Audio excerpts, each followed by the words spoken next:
I got a vibe tells me I should be sitting in on this scene for a while.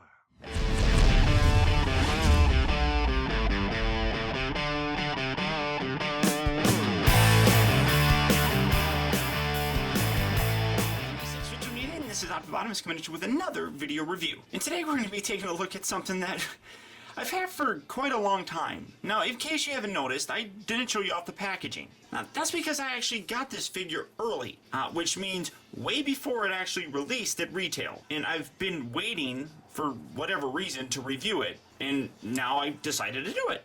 I don't know why I took so long to do it. I don't necessarily dislike this figure. I didn't feel like doing a review on him. But here you have Laserbeak, the Deluxe class version. Now, every movie so far, we've gotten a Deluxe class figure that was given an alt mode that was kind of stupid. In the first movie, we got Scorponok, which he had some weird robot mode. The second movie, we had Ravage with a weird turd missile looking thing. Neither of those figures really had those modes in the movie, although I know Ravage had a little missile mode, but he didn't look like a little turd submarine thing. That's the same thing that we have going on here with Laserbeak. They gave him some kind of VTOL helicopter. So I don't entirely know what this would be considered. I'm sure if I had the packaging it would say on there, but it's some kind of weird looking helicopter sort of doodad. You see some kind of weird looking design here for the cockpit. Kind of looks like a bird. He's got his big giant mech tech weapons here plugged in the bottom, which I'm gonna unpeg right now. Get that out of the way. And I mean, when you take those off, then it just kind of looks like a bird that's scrunched up. I mean, this is really a pretty stupid mode, and this really isn't the best representation of Laserbeak. Now, in my opinion, the best representation of Laserbeak, hopefully, will be coming out soon with the Human Alliance Soundwave figure, which will be in a much better scale and won't have this goofy alternate mode. You can see he's got some mech tech weapons. You can plug things up here. You can plug things, if you really want, in the middle of his head.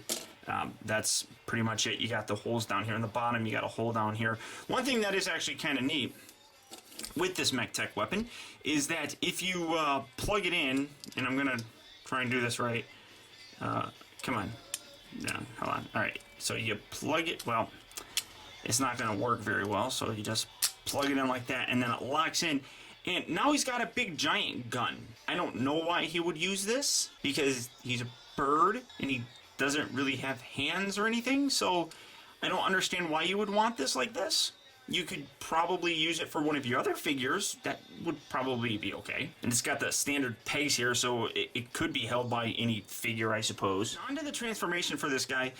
First, you just take this little tail, fold this out, and now however you really want to display this is kind of up to you. It rotates here. Well, I mean, you can get it like that so it's longer. You can rotate this around where it's like that. I actually prefer it like that. That might be the actual way that it's supposed to be, but I do kind of like that look, I suppose. Come around here to the top, just lift these up. These little red doodads, these just fold out, although they're gonna give me a hard time. There we go, just like so. And then you can just fold this out as well, and then close this down. And oh look, you're having wings. Come around into this leg, extend these just down like so. You can kind of rotate that around, take this little red bit and kind of fold that back just like that. Do the same on this side, kind of accordions down and around, fold that out, rotate the little back section around, open this little wing compartment, fold these little doodads out as well, extend those, rotate that out, close that down. Come on, there you go. Close that down just like that. Right inside here, these little bits open up, kind of exposing some of his back spines, which you can kind of see going through there, which is definitely cool. I do like it. Lift this up, take his head out. Oh, there's his head. Kind of extend it all the way. Take this little doodad. This kind of folds up and under. And bring this down. Kind of get this all the way positioned. There we go. So it's like so. And boys and girls, children of all ages, the one, the only the Laserbeak. As I said, there's no real purpose for this weapon for this guy. I mean, really, he can't hold it anywhere. You can plug it in to something else if you want, and you can do it like that. The other kind of neat thing is, okay, wait, he does have holes down here. So you can, on the bottom of his feet, he can do this if you really wanted him to. He could go like that, and he could go around flying and go. You could do that if you really wanted. The other kind of neat thing, and I'm not going to show it off because all my other leader class figures and such are all the way over on the shelf, and I don't want to get them down. But he's got these little Mech Tech plugs right here, where you can have them plug in, you know, to like Sentinel Prime or Megatron, I suppose, but he's definitely too big for that. It would probably look better on a leader class figure. It's not a bad looking figure, albeit it's too big. That's one of the problems with these deluxe figures of these little tiny guys, such as Scorponok, Ravage, and even Laserbeak. They're just way too big. I mean, it's a really cool look. I don't particularly like his face, although that's the way his face looked. His mouth does open, so you can. You are my favorite. I mean, that's a terrible impression. In terms of his articulation, he's a bird, so I don't really know. I mean, you can position his wings where they're flying.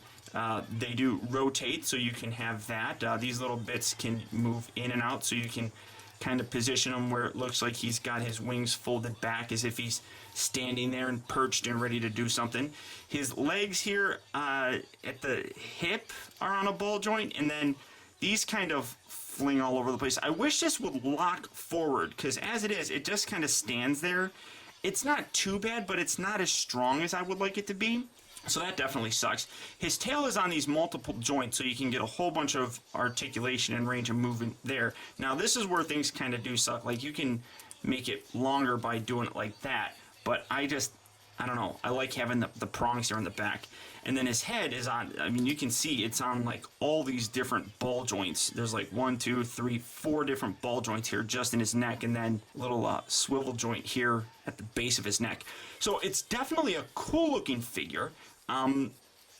It works well with much bigger figures and not so much little figures, and kind of would look weird in a display. The other problem is he's kind of got this big old little open chest cavity right here, which just is kind of annoying, I suppose. I do hope that the actual Human Alliance version is much better, because I do like this character. This character was really wicked, and you could see evil in this character and in its actions. You know, swooping down to meet with Megatron and blowing a bird out of the sky, or suiciding all of our favorite Asian characters. At any rate, though, this is a nice figure, and I do recommend picking him up. Just don't expect him to do too terribly much, or really, you know, look good in the display, I suppose. So I don't know why I recommend this. It's just kind of fun. Now, I'm actually not going to show you how to transform him back into that whatever mode, mostly because that mode is pretty stupid, and it's actually pretty easy to get back there, and if you guys can't figure it out, I'm sorry. If it gets